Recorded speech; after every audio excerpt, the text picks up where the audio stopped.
Мына ошол хадистерди чекесинен окуп атабыз. Бүгүн ошол түнкү намаз туурасында экен. Тахажжуд туурасында, ошол туурасында негизинен кандай, пайгамбарыбыздан кайсы нерселер калган, кайсы хадистерге биздин уламалар амал кылат. Анткени кээде хадистер бар, бирок бир алымдын назарында сахих деп белгиленсе, экинчи бир имам азамдын назарында мүмкүн ал хадис сахих болбой калышы мүмкүн да, жыйынтыкта биздин мазхабтагы амал кылбайт да. Ошого окшогон бир топ өзүнүн жолдору, тартиптери, эрежелери бар. Bunun bardыгы эле пайгамбар алейхиссалату вассалам мен силерге эки нерсени таштадым, Куран сүннөттү кармансаңар адашпайсыңар деди. Баарыбыз эле хадисти жаттап алганбыз, айтып жүрбөйлү.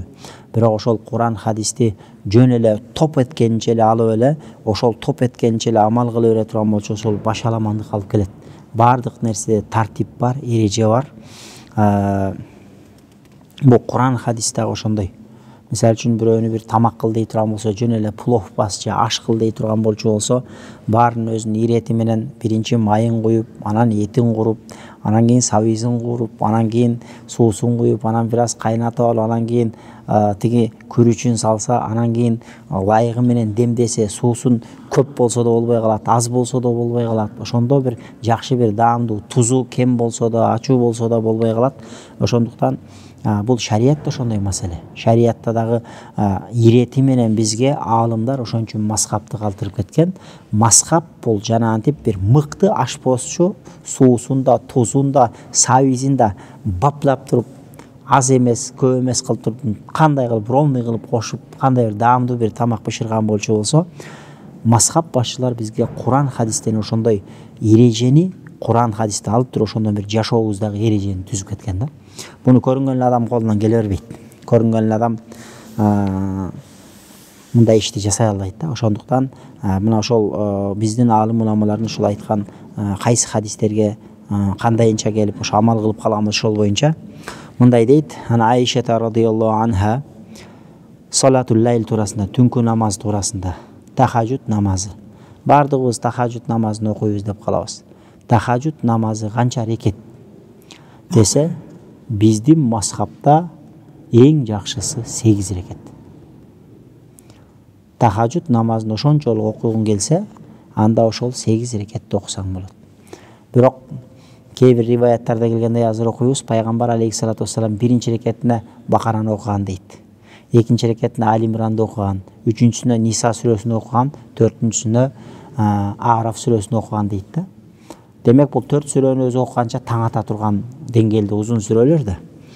Демек ушундай кылып туруп, анан пайгамбар алейхиссалату вассаламдан калган нерсе бул жерде айтат, ошо 8 рекет, анан кийин 3 рекет витр важип менен, ошол менен 11 рекет экендиги баяндалып атат. Карасаңыздар, ана Айша радhiyallahu анха аннаха قالت كان النبي صلى الله عليه وسلم يصلي فيما بين أن يفرغ من صلاة العشاء إلى الفجر 11 ركعة.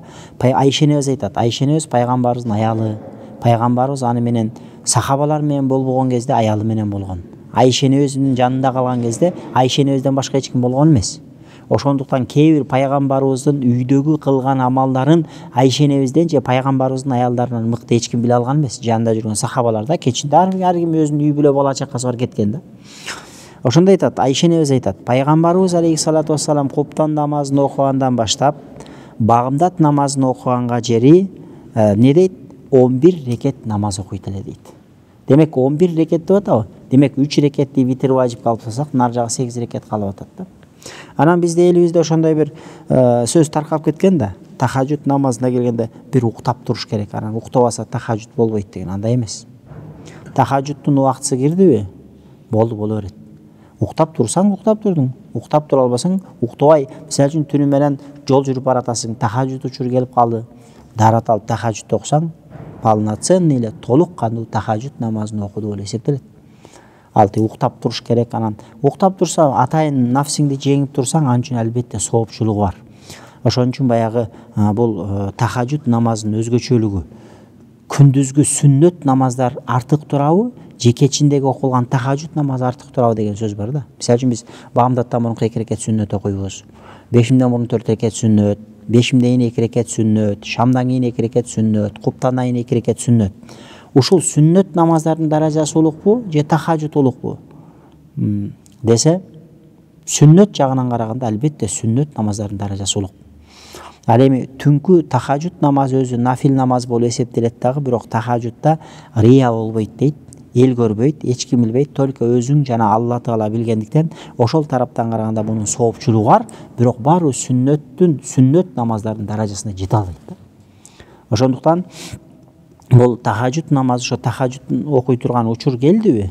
Болду, тахажжуд намазын окуй берсең, иншалла уктабастан туруп эле боло берет. А жанагынтип уктап туруп анан кийин уктап турмайын тахажжуд болбойт дегенде элдерге бир акыйда кирип кеткенде, андай акыйда жок, ал туура эмес. Намаздын убактысы кирдиби? Намазды окусаң ошо моюңдан кутулат. Тахажжуддун өзүнүн убактысы бар, багымдаттын өзүнүн убактысы бар, тиги духа намазынын өзүнүн убактысы бар. Ошол убакытта окулду, ал ошол намаз болуп эсептеле берет. Ошондуктан бул жерде мындай дейт. Демек пайгамбар алейхиссалату вассалам куптанды окугандан баштап багымдатка жери 11 рекет намаз окуйт эле деди. Демек 3 рекетти витир важипке алып тасак, значит нары жакта 8 рекет калды. Ошон үчүн биздин Ханафи мазхабында тахажжуд намазын окуйм деген адам 8 рекет окуган жакшы. Анан дагы фик боюнча келе турган болсок, тахажжуд намазын окуганда 2 рекеттен окуп салам берген жакшыбы десе, биздин мазхаб боюнча күндүзгү намаздардагы, түнкү намаздардагы 4 рекеттен окуган сооптуу болуп эсептелет. Демек 8 рекетти 4 рекеттен окуйсуң да. 4 рекеттен 2 жолу бөлүп окуса, ошол сооптуу экендигин биздин Ханафи мазхабтагы алым уламалар баса белгилеп кеткен экен. Ошондуктан күндүздө дагы, мисалы үчүн күндүзгү, мисалы үчүн кээде ошондой да, бир салам менен, бир Аллаху акбар менен, бир салам менен 10 рекетти окуй болот. Мисалы үчүн мен келем дагы Аллаху акбар деп ниет кылып турдум дагы, 2 рекет сайын аттахият окуп турам дагы, ошентип 12 рекет, 18 рекет деле окуй беришим мүмкүн. 8 рекет, 6 рекет, 10 рекет окуй беришим мүмкүн да, 5 жолу отурупчу. Бирок биздин мазхабта күндүзгү намаздарда 8 рекеттен ашпасын дейт. Демек, баягы андан ашып кетсе, баягы макрух экендиги айтылат экен да. Намаз уже макрух, сүннөткө хилаф келип калат. Ошондуктан ошон үчүн эң жакшысы күндүзгү намаздар, күндүзгү да, түнкү дагы нафил намаздар 4 рекеттен окулганы сооптуу экендигин биздин аалымдар баяндайт. Ошондуктан ошол нерсеге дагы баягы кулак түрүп амал кыла жүрсөк, ошол нерсени биздин аалымдарыбыз мустахаб сооптуураак экенин айтышат да. Мындай дейт. Демек пайгамбарыбыз куптанды окугандан кийин багымдатка жери 11 рекет окучу эле. Юсалли арбаан 4 рекеттен окуйт да. Юсалли арбаан 4 рекеттен окуйт. Фала тасалан хуснихинна ва тулихинна. Ошол окулган намаздын ушунчалык кооздугун, ушунчалык узундугун айта көрбө дейт. Негизи пайгамбар алейхиссалату вассалам дайыма даарат алгандан бизде баягы даарат шүкүр намазы бар го, тахиятул вуду, баягы даарат алгандан даарат шүкүр намазын даарат алгандан окуйт. Хазирети Билал алып жүргөн экен деп баягы дайыма адамдар алып жүрүп атпайбы, мусулман бир туугандар. Даарат алгандан сразу даарат алып бүтөт да, келип 2 рекет даарат шүкүр намазын окуйт. Бул намаз өзү асли пайгамбар алейхиссалату вассалам өзү муну окуганда дайыма кыска, жеңил нуска окуган экен. Тып-тып заматта бүтүргөн, өтө узун созгон эмес, орточо да болгон эмес, кыска нуска болгон. Бирок намаздын бүт шарттары ордунда табылган. Кээде бизде ушундай да, бизде Кыргызда намазды кыска нуска окуган десе, эптеп-септеп, чокуп окуп бир балекет кылып бүтүрүп салат. Ал кыска нуска намазга жатпайт.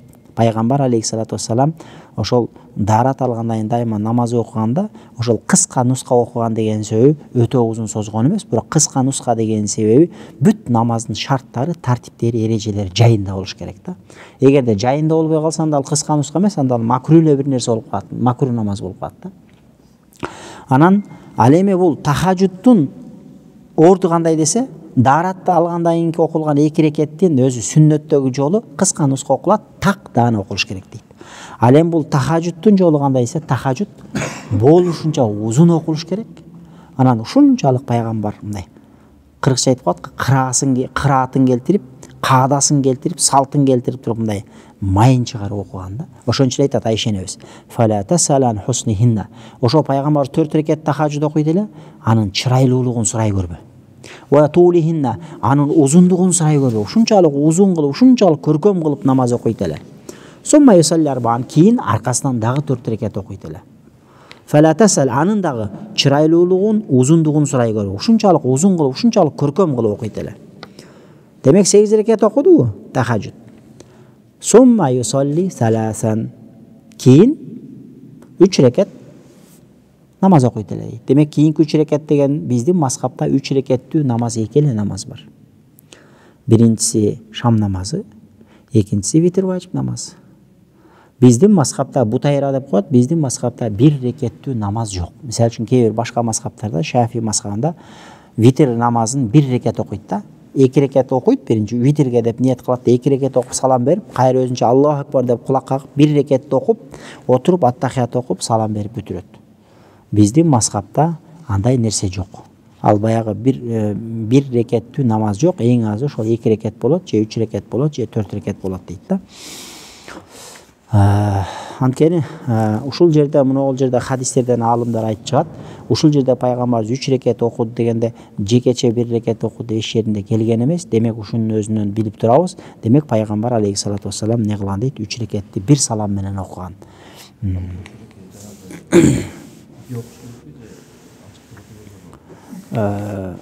Витр важипти иштен окуйбуз. Тахажжудту ал маселеде ыктыяр берилет. Негизи жамаат менен болсо, жамаат менен кыямул лайл болсо анда сырттан окулат. Анан жалгыз окуганды иштен деле окуса болот. Демек, суроолорду кийин этегинде кылайлы, азыр могу хадистерди бүтүрүп алайлы. Сумма юсалли саласан, кийин не кылат дейт? 3 рекет пайгамбарыбыз витр важип намазын окучу дейт. Фаяссуду саждата min zalika qadra ma yaqra'u ahadukum 50 ayatan qabla an yarfa'a ra'sa.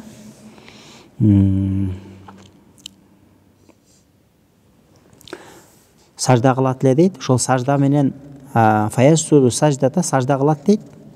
Min zalika qadra ma yaqra'u ahadukum 50 aya 50 аят окуганчалык. Демек саждада бирөөңөр, силердин бирөөңөр 50 аят окуганчалык саждада турат дейт да. Кырааты да ошондой, кыямы да ошондой. Фаида сакатал муаззину мин салатил фажри. Анан ошентип багымдат намазга азан айтылгандан кийин не кылат экен? Ва табайяна лахул фажр, таңдын атканы анык билингенден кийин кома турат эле дагы фарака ракатайн хафифатайн. Анан кийин туруп багымдатка азан айтылгандан кийин 2 рекет багымдаттын сүннөтүн окуйт эле.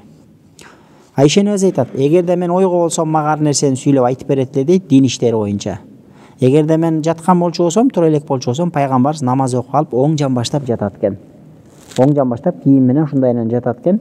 Анткени мындай жатканда адам баягы толугу менен уктап кетпейт экен. Ошентип жатып турат экен да, кийин комат айтылганда туруп намазга чыгат экен. Hatta yadiyahul muazzin lil iqamati fayahruj. Анан муаззин келип икамат айтканда, анан пайгамбарыбыз саллаллаху алейхи ва саллям не кылган дейт? Намазга чыкчу дейт. Карасаңыздар, ар кайсы намаздын астында бизде сүннөт намаздар бар. Мисалы үчүн багымдат намазынын астында 2 рекет сүннөт, бешимдин астында 4 рекет сүннөт, бешимден кийин 2 рекет сүннөт.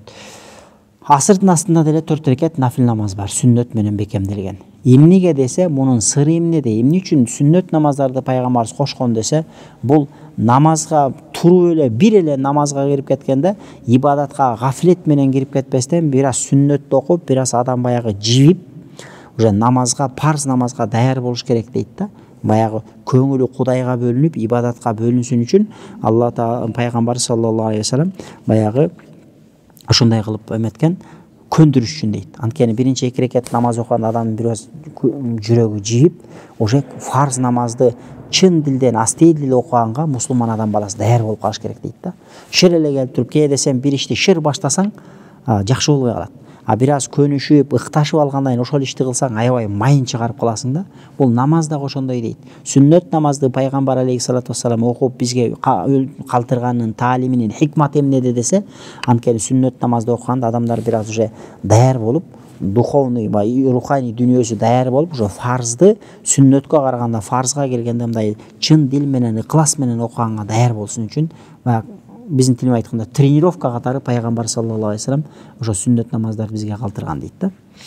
Анан кийин фарзга турганда баягы мусулман адам бала сүннөткө туруп жүрөгү жийип, баягы калыпка түшүп калганда, демек фарзды ушунчалык жакшы бир ыклас менен көркөм бир окуганга даяр болсун үчүн ушундай кылган дейт. Кийинки хадисте عنها أنها قالت كان النبي صلى الله عليه وسلم إذا صلى ركعتي الفجر Пайғамбар саллаллаху алейхи вассалам бағымдаттың 2 рекет сүннетін оқығандан кейін фаин канат лау хажатун илайя калламани, егерде бір маға сөйлей тұрған жұмышы болса, айта тұрған, үйрете тұрған мәселелері болса дейді, үйрететеле дейді. Ва илля хаража иля салат, егерде башқа жұмыш болса, пайғамбар бағымдаттың сүннетін оқып тұрып, анан кейін фарз намазға мешітке шығат еле дейді. Qala al-allamat al-ayni, hem bu hadistin düşündürmesine gelgende ayet atat, bizden Hanafi alimlerinden biri alımız. Fahadil hadis, demek şu okşan hadislerden bardığı tedullu ala annahu taratan yettaci'u qabla sunna ve taratan ba'dahu ve taratan la yettaci'u. Demek Peygamberimiz keyde bağımdat namazı sünnetin okuğandan keyde biraz jatıp turatken, keyde jatpastan turup ketedeken, keyde namazga çeyin, keyde namazdan keyin de jatkan uçurlar bolğon eken deydi da. Fahiya dij'atu lil istirahat la lit tashri'. Anan demek bul Peygamberimizin jatuusu rahat, mындай biraz es alış üçün bolğon, şariat hökümünü alış üçün bolğon emes deydi. Ошондуктан bizde mындай da bağımdat namazın sünnetini okuğandan keyin hiç kimimiz jatpayбыз. Анткени бул жерде айтып атат да, бул жерде Пайгамбарыбыз багымдаттын сүннетин окуп алып, бир аз жатып турган, комат айтылганда анан туруп намазга барган дейт да. Бул жөн эле Пайгамбарыбыз бир аз рахат алыш үчүн болгон дейт. Бирок уйкуга кеткен эмес, терең уйкуга кеткен эмес. Ошондуктан бул жерде шариат өкүмүн баяндаш үчүн болгон эмес дейт. Эгерде шариат үчүн, ташрий үчүн болуп калганда, анда бардыгыбызга ибадат катары болуп калмак, багымдаттын 2 рекет сүннетин окуп 5 мүнөт жатып уктап, анан же бир аз көз чырметип, анан туруп кайра фарзды окуй тургандай деңгээлде.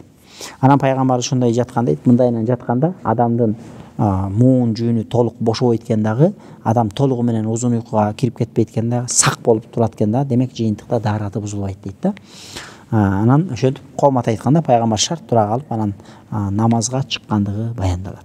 Демек ушул жерде Пайгамбар алейхиссалату вассалам кээде фарз намазды окуганга жери сүннөттү окуп алып жатканы, кээде жатпастан мешитке чыкканы, кээде болсо окуганга чейин, кээде окугандан кийин жаткандыгы, бунун бардыгы жөн эле истирахат үчүн болгон. Пайгамбар бир аз дем алып, намазды күткөнчө жөн жатып турган болгон. Бул жерде бир шариат өкүмү неметилген эмес. Демек жатыш керек, бул сүннөт же мустахаб деп эч ким айткан эмес да, алымдарчы. Демек бул жөн гана Пайгамбарыбыздын ушундай бир кылган пейилин баяндап атат. Кийинки хадисте болсо, ан Абдуллах ибн Умар радıyallahu anhuma annahu ra'a rajulan raka'a rak'atay al-fajr thumma ittaja. Абдуллах ибн Умар айтат. Бир адам, Абдуллах ибн Умар Hazreti Умардын баласы Абдулла бир адамды көрүп калыптыр. Ал 2 рекет сүннөттү окуп алып, ан жата кетиптир. 2 рекет сүннөттү окуп алып жата калыптыр. Абдуллах ибн Умар айтат экен, буга эмне болду? Dese Nafi aytatken qultu yafsilu bayna salatihi. Bul баягы намаз менен сүннөт менен фарздын ортосунда бир аз бир бөлүк болуш керек. Ошо намазын бөлүп атканда кербези деп айтсам, Абдуллах ибн Умар айтты дейт. Ва юфаслин афдалу минас салам. Ошо саламдан өткөн жакшы бир ибадат менен экинчи ибадаттардын ортосун бөлгөн салам. Аллахумма антас салам ва минкас салам табарак я зал жаламда я зал жалал вал икрамдан өткөн фасыл барбы. Анткени бир намаз менен экинчи намаздын ортосу бөлүнүш керек дейт да. Эки намаздын ортосун бөлбөстөн эле ширл эмет жөрүдөн шариятыбыз тыйып салган. Ошондуктан биз жана Аллахумма антас салам ва минкас салам табарак я зал жалал вал икрам деген бул бир намаз менен экинчи намаздын ортосун бөлүү болуп эсептелет. Эми ошону айтып атат да, бул жерде салам берип, ошол дуаны окугандан өткөн нерсе жокпу. Демек бир намаз менен экинчи намаздын ортосу бөлүндү. Демек кийинки намазга кирише берсе болот. Эч кандай макруh сакрүүлүгү жок да деп ким Абдуллах ибн Умар айтып атат. Ошондуктан бул жерде айтып атат да, "Оби каули ибн Умар наахуз", ошондуктан биз бул жерде амал кылууга келгенде Абдуллах ибн Умардын сөзүн карманабыз. "Ва хува каули Аби Ханифа", жана бул Абу Ханифа рахматулла алейхинин дагы сөзү ошол дейт. Ошондуктан багымдат намазды окугандан кийин, сүннөттү окугандан кийин жанагыл жетишерлик эң аз миктары, эң аз көлөмү Аллахумма антас салам ва минкас салам табарак я зал жалал вал икрам дегенден комат айтып болсо фарзды окуй берсе боло берет деген сөздү айтып атат. Жана антип сөз жок, Пайгамбар жаткан экен деп туруп хадиске таянып жатыш керек, бул милдеттүү дегендей маселе жок. Даже керек болсо бул жактан өкүмдөрүндө азыр айтат. Ан ибн Мас'уд радıyallahu anhu annahu qala ma balu ar-rajul idha salla ar-rak'atayn yatama'ak kama yatama'aku ad-dabbatu al-himar idha sallama faqad fasal. İbn Mas'ud'un rivayetinde hadiste gelet eкен, Бул киши кандай болгон киши дейт да. 2 рекет намаз окуйт дагы тиги эшек же болбосо тиги улоо бир оонагандай топуракка оонап жата кетет. Салам берсе, Аллахумма антас саламды окуса, намазды бөлдү, жетиштүү да деп атат да. Анткени ошондой пайгамбардын жана намаз окугандан кийин жаткан дегенде, демек бир намаз менен экинчи намаздын ортосун бөлүү керек экен деген түшүнүк болгондо кээ бир адамдар жата кеткен экен.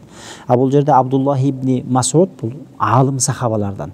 Бул келип айтып атат да, Аллахумма антас саламды окуса бүттү, ошол жетиштүү. Сөз жок деги топурак конуп, ансыттан мындай азыркыдай биздегидей килем болгон эмес, мечиттин ичи жупуну болгон, кумду, топуракты жашнакайга төшөп койгон, анан жата кеткен. Ошон үчүн бул жерде эшек оонагандай же бир жылкы оонагандай, сразу эле уй торпок оонагандай оонай кеткен эмне кереги бар? Аллахумма антас саламды айтса болду, жетиштүү да деп атат да бул жерде. Демек, баягы пайгамбарыбыз алейхиссалату вассалам баягы намаз сүннөт окугандан бир аз жата кеткендиги бар, бирок ал милдеттүү эмес. Аллахумма антас салам берип, Аллахумма антас саламды окуса жетиштүү экендигин баяндап атат.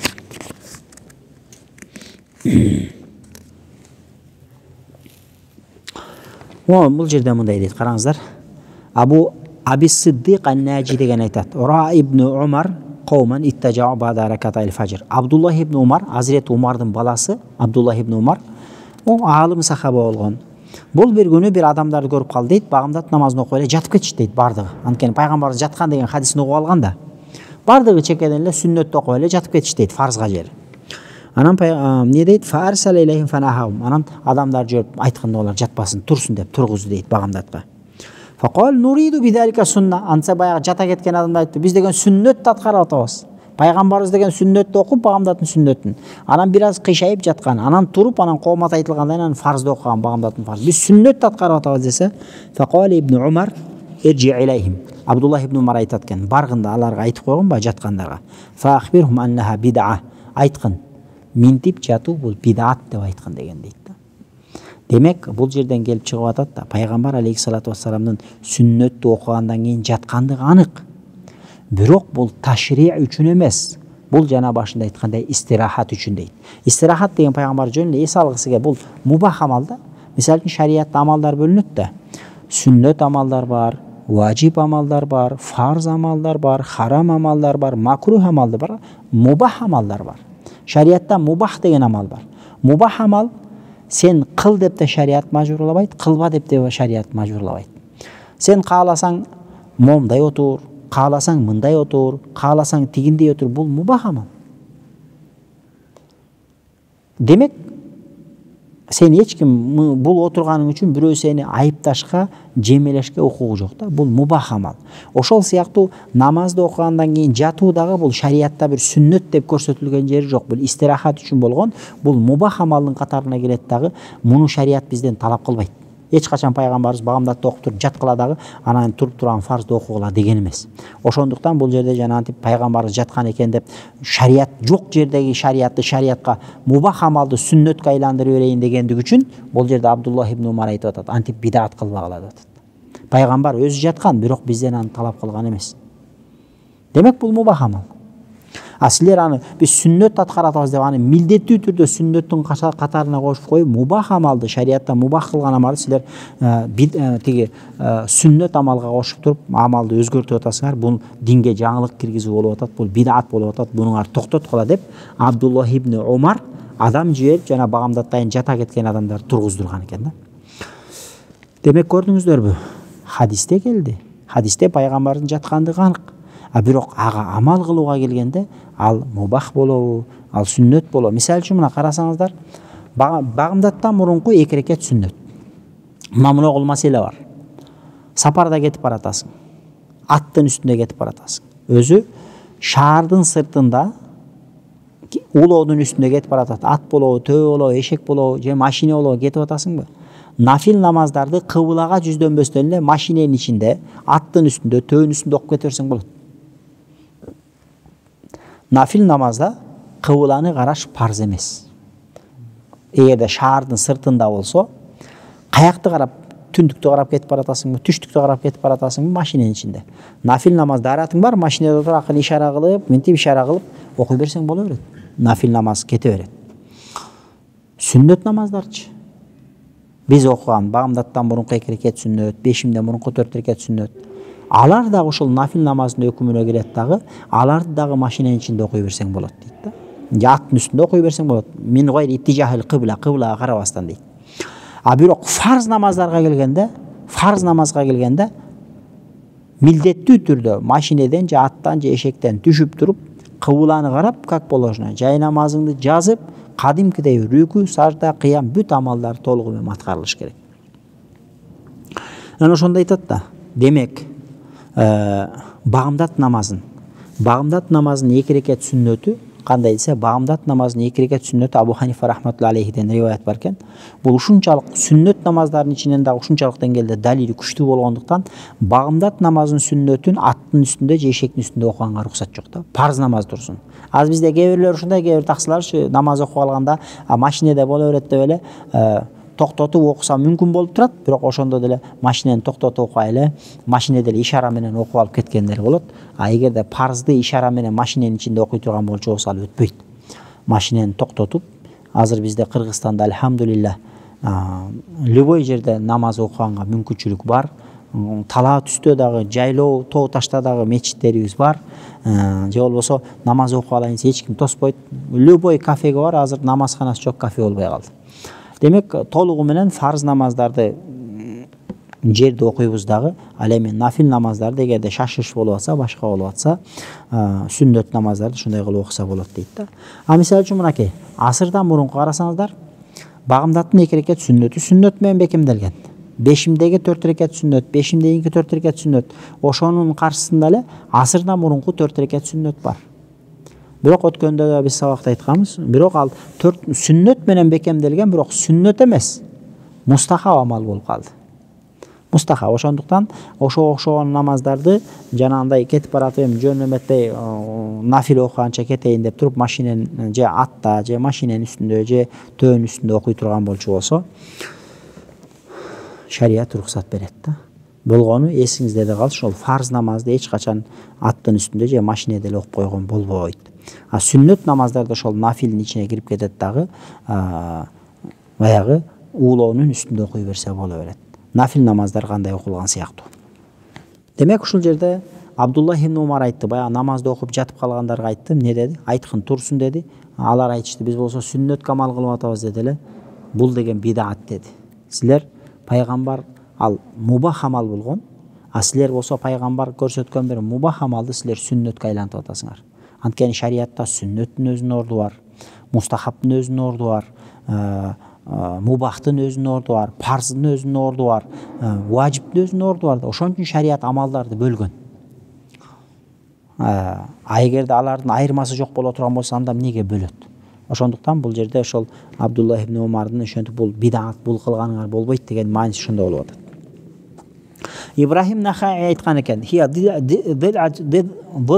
дад'ату шайтан депчи. Дыжа деген жатыш. Багымдатты окуп алып туруп, анан кийин сүннөттү окуп алып туруп фарзга жери жата кетиш, бул шайтандын жатышы деген да. Карасаң, субханалла, пайгамбарыбыз алейхиссалату вассалам жатып атат. Бирок ал пайгамбардын жатышы башка. Пайгамбарды эч ким пайгамбарды сынтагышка, пайгамбарга сөз тийгизге эч ким накысы жок.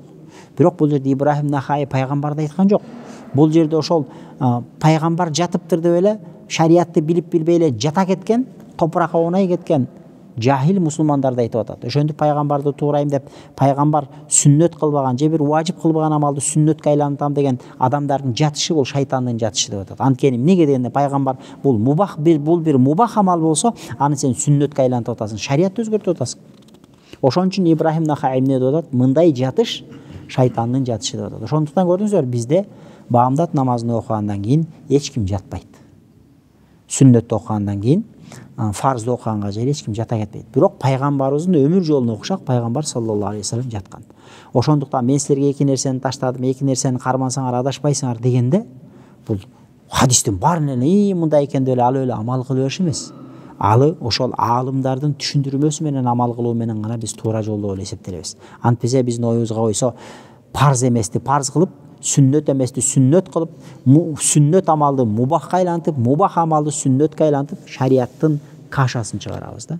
Ошондуктан мен силерге эки нерсени таштадым, кармансаңар адашпайсыңар деген бул бизге окшогон жахил, илимсиз мусулмандарга айтылган эмес. Бул аалымдарга айтылган. Ошол аалымдар бизге ошол Куран сүннөт аркылуу шариятты баяндап берет. А бизге окшогондор Куран сүннөттү карманбайбыз. Бизге окшогондор ошо Куран сүннөттү түшүндүрүп берген аалымдардын сөзүн карманып жашайбыз. Анткени эмнеге дегенде биз түздөн түз Куран сүннөттү өзүбүз түшүнө албайбыз. Анткени могу окшогон Куран сүннөттөгү биз маанисин аңдабаган өтө бир мындай назик бир маанилер бар да. Бул маселе эчтеке эмес. Адам динден чыгып кете тургандай маселелер болот. Бул маселе дагы макрух же болбосо бидат болгон. Кээ бир маселелерде ошончолук деңгээлде болуп кетиши мүмкүн, адам динден чыгып кете тургандай деңгээлдеги болгон маселелер болот. عن حميد بن عبد الرحمن بن عوف رضي الله عنه أنه قال إن رجلا من أصحاب النبي صلى الله عليه وسلم قال قلت وأنا في سفر مع رسول الله صلى الله عليه وسلم والله لا أرقبن رسول الله صلى الله عليه وسلم للصلاة حتى أرى فعله. Бул жерде мындай дейт. Абдурахман ибн Ауфтун баласы бар экен, Хумайд деген. Абдурахман ибн Ауф билесиздер, улуу сахаба. 10 мыкты сахаба болсо, пайгамбардын жанында турган Азирети Абу Бакыр Сыддык өлгөндөн кийин 6 сахаба болгон, халифалыкка көрсөтүлгөн. Ошонун бирөөсү Абдурахман ибн Ауф болгон да. Демек Абдурахман ибн Ауфтун баласы Хумайд айтат, бир адам айтыптыр. Пайгамбардын сахабаларынан экен, айтат, сапарда жүргөндө мен пайгамбарды аңдыйм. Пайгамбар эмне кылат экен, мен бүгүн баштан этек пайгамбарды, бүгүн кечке пайгамбардын жанынан чыкпай, пайгамбар кандай амал кылат, бир аңдыйынчы, көрөйүнчү дейт экен. Пайгамбар куптан намазын окуду дейт. Анан бир аз жатып эс алды. Кийин ордунан турду дагы, анан асманга карап, Али Имран сүрөсүнүн 191 аятынан 194 аятына жер окуду дейт. Роббана ма халакта хаза батила. Ey Allah'ım sen bunu asman жерди жөндөн жөн жараткан жоксуң. Subhanaka faqina azaban nar. Ey Allah'ım sen ар кандай айып кемчиликтерден тазасың. Faqina azaban nar. Ey Allah'ım бизди өзүң тозоо отуңдан сакта деп. Inna fi khalqis samawati wal ard. Асман жердин жаратуусунда Кудайдын кудуретин көрсөк болот деген аяттар бар да. Ошол Али Имран сүрөсүнүн 191 аятынан 194 аятына жер окуду дейт.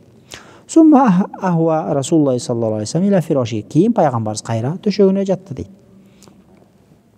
Жатты дагы анан мисвак алып чыгып тишин мисвактады дейт. Кийин турду дагы намаз окуду дейт. Мен айттым дейт. Кодсалла кодраманам. Мен айтар элем дейт. Ошол канча уктап турса, ошончолук деңгээлде намаз окуду дейт. Кийин кайра жатты дейт. Кайра жатты, кийин кайра турду, кайра ошо уктаганчалык деңгээлде намаз окуду. Кайра жатты, ушинтип пайгамбар саллаллаху алейхи ва саллям бир түндө 3 жолу уктап, 3 жолу ойгонуп, уктаганы менен ойгонуп ибадат кылганынын көлөмү бирдей болгондугун баяндап атат. Демек пайгамбар саллаллаху алейхи ва саллям ошондой болгон. Буякта да хадистерде келет, кээде ушундай эле дейт, кээ бир ибадатты кылганда токтотпой кыла берет экен деп ойлой тургандай деңгээлде болот эле дейт. Кээде токтотуп коет эле, пайгамбар ушуну кылбай калдыбы дегендей деңгээлде амал кылат эле дейт да. Демек пайгамбар саллаллаху алейхи ва саллям эч качан ушу бир амалдарды токтоткон эмес, дайыма кылып жүргөн. Бирок кээде постоянный кылбастан кээде токтотуп койгондо учурлары болгон да. Айша энебиз айтат, пайгамбарыбыз саллаллаху алейхи ва саллям түндө 13 рекет намаз окуйт эле. Анда 13 рекеттин ичинде 3 рекет витир важип менен 2 рекет багымдаттын сүннөтү бар эле. Демек 13 рекеттен 2 рекет алсак 11 рекет калат, 11 рекеттен 3 рекет витир важип кетирсек 8 рекет калат. Демек ушул хадистердин жыйынтыгына раваху Муслим дейт, имам Муслим риваят кылыптыр бул хадисти. Демек ушул хадистердин эсебинде келет да, биздин Ханафи мазхаб боюнча тахажжуд намазы 8 рекет болуп атат.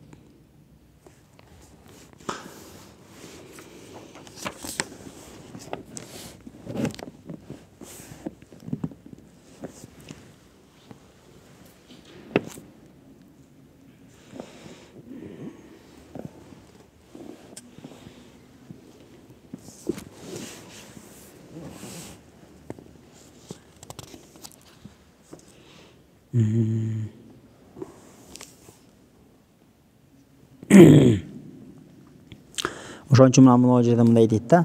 Фазалика 13 ракка. Демек 13 рекет айтты. Анна мунтаха тахажжудихи 8 ракаат. Демек ушундан келип чыгат да, пайгамбарыбыз саллаллаху алейхи ва салламдын тахажжуду 8 рекет болгон дейт. Демек кимде ким пайгамбар окугандай тахажжуд окуйм десе 8 рекет окуш керек. Анан да 8 рекетте 2 рекеттен эмес, 4 рекетте бир салам беришиң керек. Ниет кыласың, 4 рекетте ортодо аттахиятта отурасың дагы, 4 рекетте бир салам берип, 4 рекетте бир салам берип 8 рекет окуйсуң дейт. Вакалу ракатан. Ал эми бул тахажжудтун эң аз 2 рекет. 2 рекет окусаң деле боло берет, бирок 4 рекеттен окусаң соогу көп болот биздин мазхаб боюнча. 2 рекеттен бөлүп окусаң. Тахажжудтун эң азы 2 рекеткен, эң көбү пайгамбарыбыздын жеткен чеги тахажжуду 8 рекет болгон дейт. Афайна вакалу руи аннаху саллаллаху алейхи вассалам кан юсалли минал лейл 5 ракат. Анткени бир риваятта айтат, пайгамбарыбыз 5 рекет окуган, кээ бир түндө куптандан багамдатка жери 5 рекет окуйт экен. Демек 5 рекет дегенде эмне? 2 рекет тахажжуд, 3 рекет фитр важип. Кээде пайгамбарыбыз 7 рекет окуйт деген риваяттар бар экен. Демек бул 7 рекет дегенде 3 рекет фитр важип болсо 4 рекети тахажжуд болуп атат. Кээде пайгамбарыбыз 9 рекет окуйт экен. 3 рекети кетсе, биякта канча рекет калат? 6 рекет калып атат. Демек кээде пайгамбарыбыз 6 рекет тахажжуд окуган, кээде 4 рекет тахажжуд окуган, кээде 2 рекет тахажжуд окуган, кээде 11 рекет деп атат. Демек 11 рекеттен 3 рекет алып тастаса, биякта канча рекет калып атат? 8 калып атат. Кээде пайгамбарыбыз 13 рекет окуган. Демек 13 рекет дегенде багамдаттын 2 рекет сүннөтүн алып салса, витр важипти алып салса, демек 8 рекет болуп атат дейт да.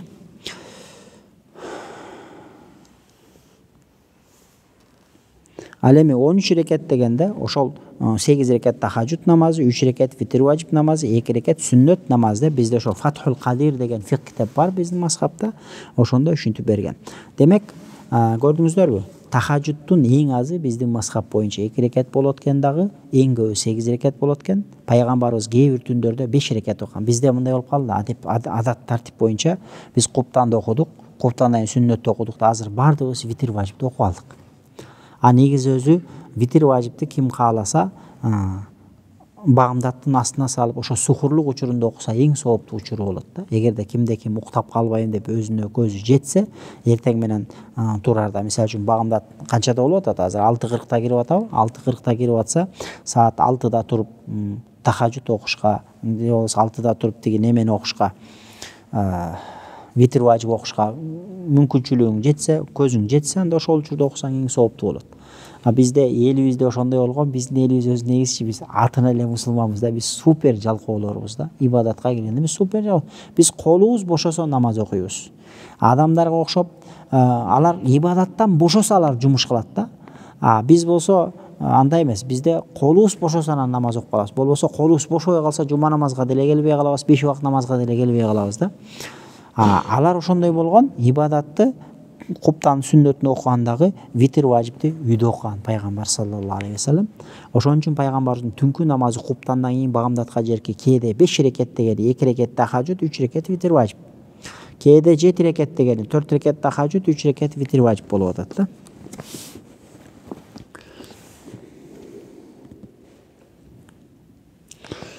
Ана Абдуллах ибн Амр ибн Ас, Амр ибн Астын баласы Абдуллах дегенден риваят болуп атат. Пайгамбар саллаллаху алейхи вассалам айтты: "Ман қома би 10 аятин ла муктаб минал гафилин." Кимде түн ортосунда туруп тахажжудка кыямул лайл кылса, тахажжуд окуса, тахажжудда 10 аят окуса. Намаздачы, намазга туруп зам сүрө кошкондо ошо сүрөгө 10 аят окуй турган болчу болсо, ал адам гафилиндердин катарына кошулбайт дейт. Шариятыбызда гафлат деген термин бар. Гафлат деген сөз бул көкүрөгүндө Кудай жок, Кудайды вообще жашоосунан унутуп койгон, как будто Кудай жаратпагандай, Кудайга күнү түшпөгөндөй, Кудайга күнү түшпөй тургандай, Кудай менен кыргызча айтканда үч уктаса түшүнө кирбеген, Кудайды жашоосуна мындай чекeye коюп коюп эле бул жашоонун рахатына мас болуп калган адамдар булар гафлеттегилер. Бу гафлат жаман нерсе. Пайгамбар саллаллаху алейхи вассалам айткан: Аллах Таала инналлаха ла янзуру ила qalbin гафилин лахин. Кимдин жүрөгү кабилетте болсо, кимдин жүрөгү лахи дүнүйөнүн рахатына мас болуп ошо менен шайран тээп калса, андай жүрөккө Аллах Таала назар салбайт деген да. Ошондон бул гафилеттик жаман нерсе. Гафилет деген ошол Кудайды унутуп, бул дүнүйөнүн рахатына мас болуп калуу да. Кимде ким түндө туруп 2 рекет ошо тахажжуд окуйбу, 4 рекет окуйбу, 10 аят окуса, анда ал гафилет теги жүргөндөрдүн катарынан чыгат экен да. Ал эми оман кома бимияти аятин, кимде ким 100 аят окуп намаз окуса, 100 аят окуса, кутиба минал конитин, анда ал адам Кудайдан корккон, жүрөгү менен, чын дили менен Кудайды сүйгөн пенделердин катарына кошулат экен. 100 аят окуса намазда. Биз азыр 100 аят окуй алабызбы намазда? Демек бизде 100 аят жаттай да албайбыз да. Биз жана 10 сүрөдөн башка билбейбиз да. 100 аят окуй турган болчусу жок, общий боло берет. Бул жерде общий эле айтып атат. Демек 4 рекатка 25 аяттан кошсоң болот. 100 аятты окуш керек да иши кылып. Оман кома би алфи аятин, кимде ким 1000 аят окуса, кутиба минал мукантирин, андал мукантириндердин катарына. Пайгамбарыбыз өзү бул жерде мына пайгамбарыбыз айткан гафилдер, канитиндер, мукантириндер деп туруп бөлүп атат. А мукантириндер ким десе, мукантириндер алар ушундай бир адамдар болот. Кимде ким күнүгө түндө туруп тахажжуд окуп 1000 аят окуса ошо намазда, анда ал мукантирлерден болот дейт. Мукантир деген ким десе, аларга Аллах Таала ушундай сооп берет, сообунун канчалык экенин өзү билбейт дейт да. Ошол адам сообун элестете албаган деңгээлде Аллах Таала ошол адамга сооп берет. Мына ошондой даражага жеткендерди шариятыбызда пайгамбарыбыз саллаллаху алейхи вассалам мукантирин деп атат да. Аллах Таала ушунчалык деңгээлде сооп жазат ал адамга, ошол 1000 аят окуган адамга. Анын сообун бир Аллахтан башка эч ким билбейт дейт. Мына ошондой соопко ээ болгон адамдарды шариятыбызда мукантирин деп бөлүп коет экен. Булар мукантирлерден дейт экен да. Булар хавастар дегендей эле экен да. Аларга Аллахтан периштелер өзгөчө мамиле кылат да.